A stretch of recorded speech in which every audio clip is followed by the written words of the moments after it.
मित्रांनो, आज मी परत वाशिम जिल्ह्यातील मालेगाव तालुक्यातील डोंगरचिनी या गावी आलो आणि या गावी आपले 2-4 वर्ष अगोदर भरपूर पाणी झाले। काही पाईंटला भरपूर प्रमाणात पाणी लागलं, काही पाईंटला समप्रमाणात लागलं।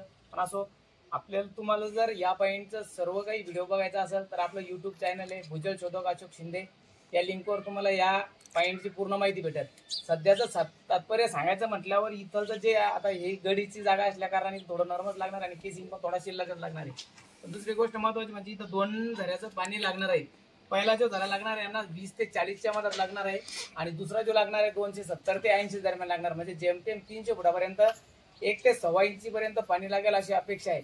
आणि सध्याच्या घडीला पाणी म्हणजे पावसाळा चांगला असल्या कारणानं 20-25 फुटाचं जे पाणी लागणार आहे तर ते सुरुवातीला यांना जास्त लागेल किंवा डबल चालेल, कारण नरम याच्यात पाणी एक तर लागताना जास्त लागतं नाही तर कमी लागतं। मित्रांनो, चॅनलला लाईक करा, शेअर करा आणि सबस्क्राईब करा, जेणेकरून माझे तुम्हाला नवीन नवीन व्हिडिओ पाहायला भेटतील। धन्यवाद।